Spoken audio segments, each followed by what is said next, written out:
Welcome to China in Focus. I'm Tiffany Meyer. Our top story, a peace deal between the United States and Iran. President Trump announced it over the weekend. What decisions will China make following the major change? President Trump arriving in France for the G7 summit after striking a peace deal with Iran. Among the issues topping the agenda is the threat posed by a surge of low-cost Chinese exports. But how likely are the U.S. and its allies to reach a consensus on how to respond?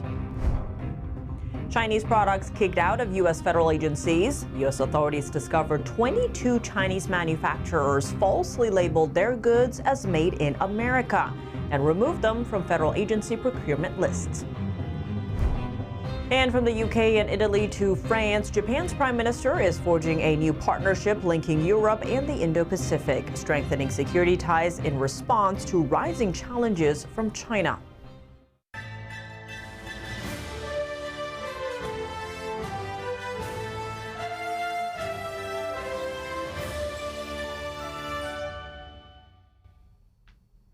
President Trump says a peace deal between the United States and Iran has been reached. In a post on Truth Social on Sunday, the president announcing what he called the toll-free opening of the Strait of Hormuz and the immediate removal of the U.S. naval blockade. He wrote, "Ships of the world, start your engines, let the oil flow." The deal was first announced by the Pakistani prime minister. Iran has signaled it may delay implementing parts of the agreement until the formal signing takes place. The agreement also sets a 60-day framework to address Iran's nuclear program, including its highly enriched uranium stockpile. Vice President J.D. Vance reacting on Fox News, calling it a big moment for America. He highlighted three major achievements and what they mean for Americans. First, the Strait of Hormuz will be immediately reopened. And second, Iran will never be allowed to have a nuclear weapon. Third thing is, and this only happens, to be clear, if Iran delivers on their promise. And so there's an approach here where we verify and where there are real benefits so long as Iran meets their end of the obligation. But if the Iranians comply with this deal, it is going to fundamentally transform the Middle East for the next 50 years. It's going to end the war. It's going to make the Middle East more investable. It's going to mean a lot of prosperity, lower energy prices for the American people. Vance says the U.S. won't pay Iran in exchange for signing the deal. Vance confirms he will attend the signing ceremony this Friday in Switzerland. He says it's possible President Trump himself will be there as well. War Secretary Pete Hegseth says military pressure, not diplomacy alone, forced Tehran to negotiate. He says any deal will permanently block Iran from obtaining a nuclear weapon. Iran will never have a nuclear weapon. Never. Full stop.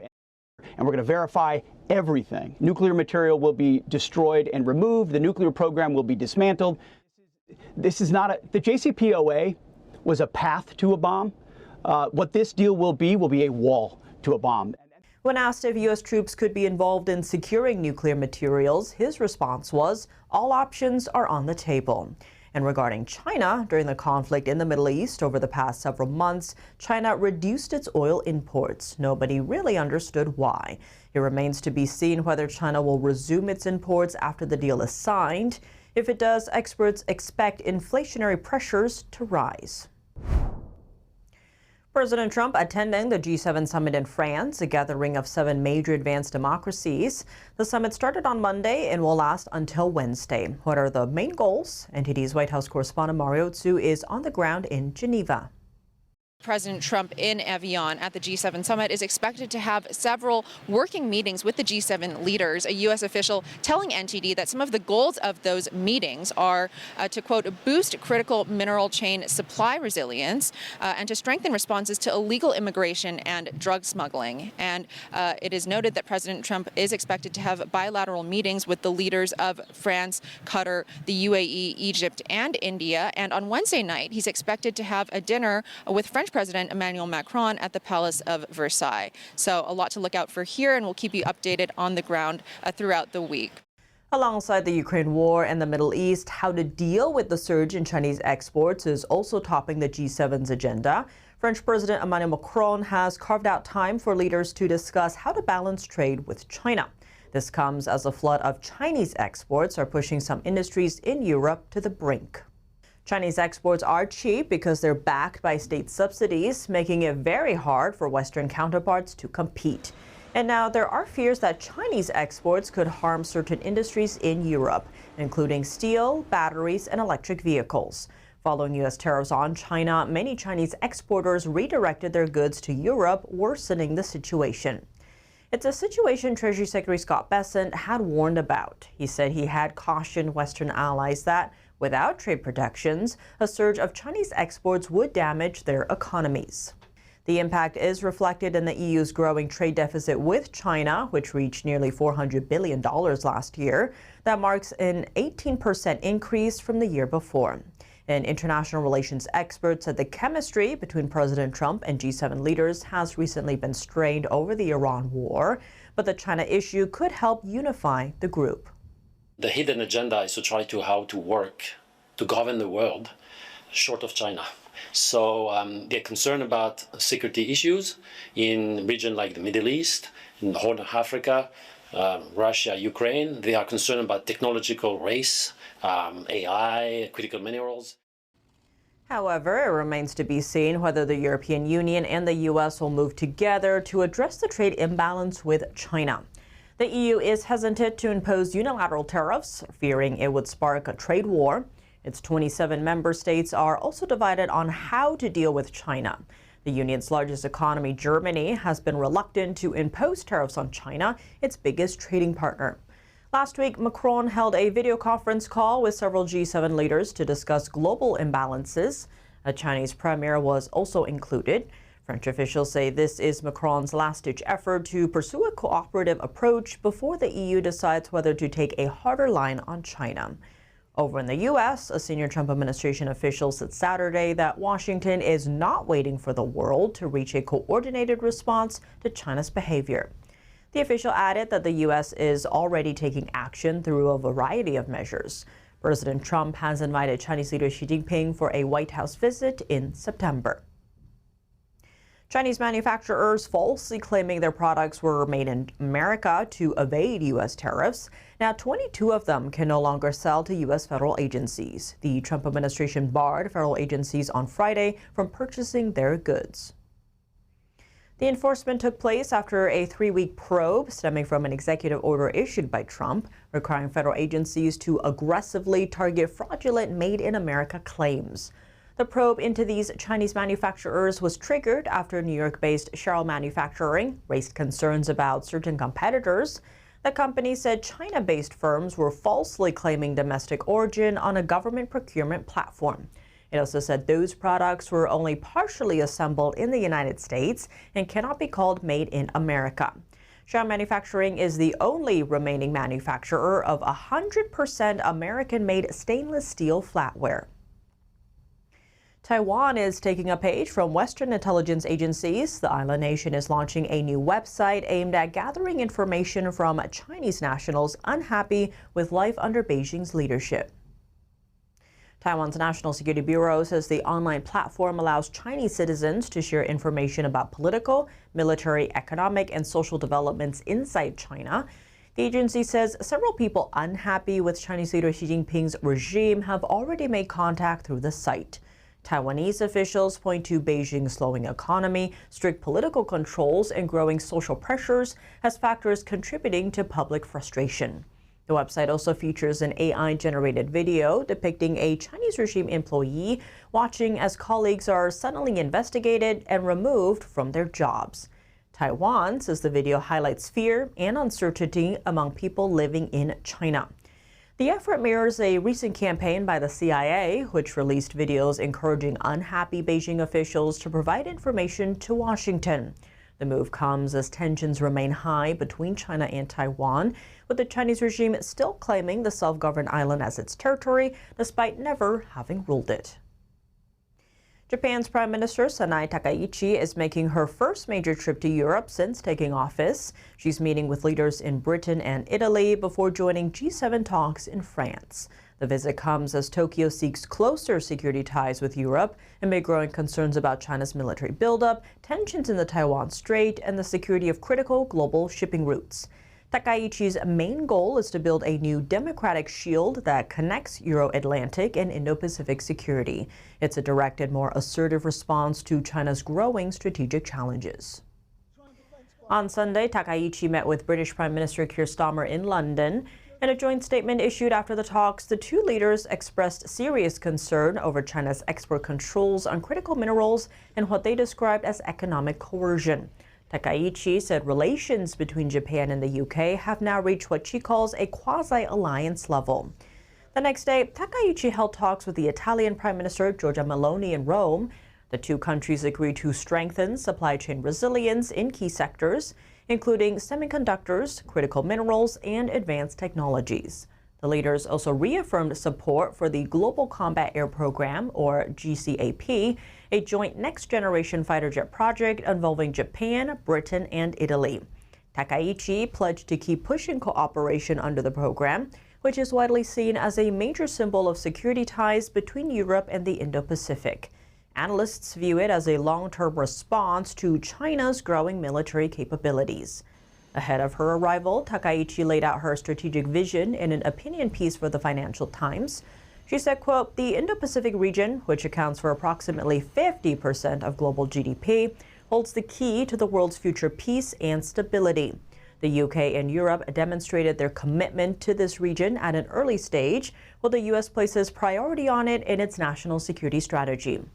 Japan also strongly reiterates its belief that we must actively contribute to the stability of the Indo-Pacific and fulfill our own responsibilities there." According to analysis by Taiwan's Institute for National Defense and Security Research, deeper defense industrial cooperation between Japan, Britain, and Italy could have a positive stabilizing effect on security in the Taiwan Strait and along the Southwest Island chain. The G7 leaders met shortly after the U.S. and Iran said they had reached a preliminary deal to end their war. Discussing next steps on Iran will be one of several issues. They will also seek common ground on sourcing critical minerals outside of the dominant supplier, China. Japan's Prime Minister Sonai Takaichi is driving home a single powerful message: the security of the Euro-Atlantic and the Indo-Pacific are absolutely indivisible. And coming up, a major move in the Indo-Pacific amid China's threats. The U.S. is reactivating a nuclear-powered submarine support squadron in Australia. And President Trump heads to France for a three-day summit with leaders of the world's 7 largest advanced democracies. We have analysis. More on that after the break here on China in Focus. Welcome back to China in Focus. I'm Tiffany Meyer. The U.S. is reactivating a nuclear-powered submarine support squadron in Australia. The move marks a major step in a partnership to boost allied military presence across the Indo-Pacific and deter Chinese aggression. It comes under the AUKUS agreement between the U.S., Australia, and the U.K. The reactivated unit will help prepare for the arrival of U.S. and British nuclear-powered attack submarines at Australia's HMAS Stirling Naval Base starting next year. It brings U.S. personnel together with the Royal Australian Navy, and it builds the maintenance, logistics, and support systems needed for submarine rotations. The goal is to keep Allied submarines closer to potential hotspots, improving response times amid Chinese deterrence across the Indo-Pacific. The squadron previously operated from Hawaii before being deactivated in 2012.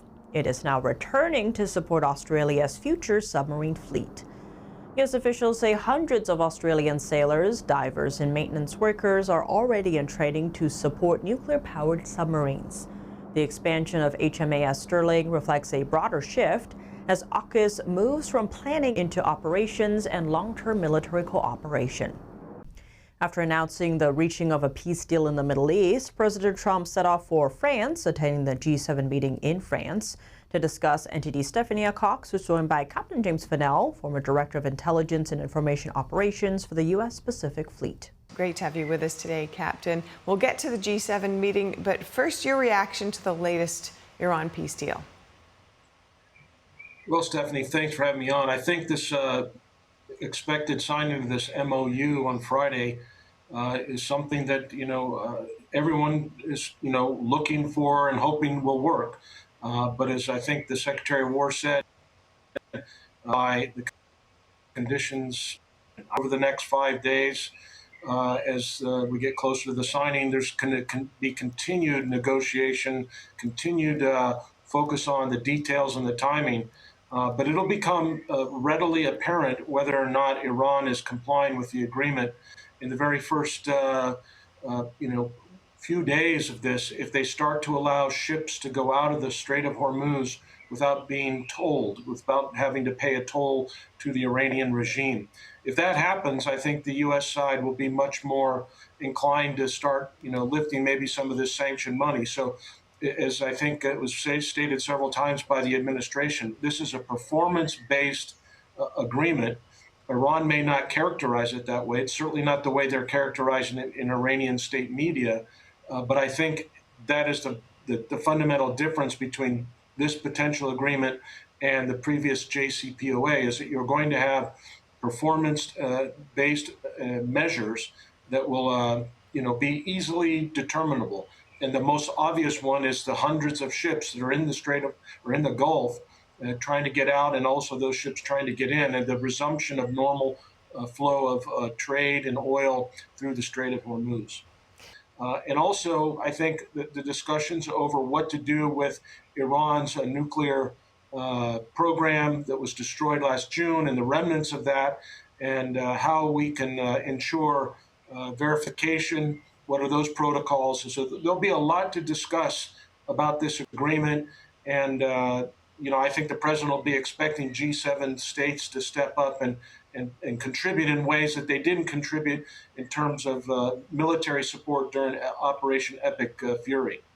There's also been some talk of implementing sanctions relief among some of those leaders there, and in terms of delivering on the promises that are expected to be in this particular deal regarding nuclear capabilities. What would you recommend, or what are you expecting to be sure of verifiable actions on Iran's part?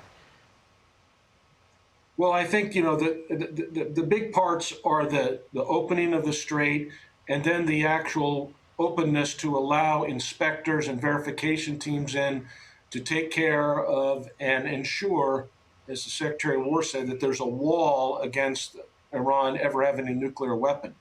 And as I think you've had people on this network, like my friend Colonel Grant Newsham, have said repeatedly, Iran has always had, in the 47 years that this regime has been in power, they have desired to have a nuclear weapon because it gives them a fail-safe. It gets them what they consider to be a trump card against anybody, trying to destroy the regime. So they desperately have wanted one. So now they say now this agreement presumes that they do not want to get and have nuclear weapons. So we'll be able to tell pretty quickly whether or not Iran is genuine in their agreement here with this MOA on Friday. And a 60-day period, which is being reported, there'll be discussions and talk and movement towards how are we going to verify this over the next 60 days. And if that stalls, then everything will go back to the compelling phase, as the Secretary of War said. All right, now looking more closely at the G7, it is, of course, a time of great change. It appears in many arenas. We've got quite a few, Ukraine, trade as well. What are the top things that you're watching at this G7 summit? Well, I think there's been a natural, since this whole event against Iran and the previous efforts by President Trump in his first administration and the second administration to bring the European Union and NATO into, more contribution to the collective security of these nations.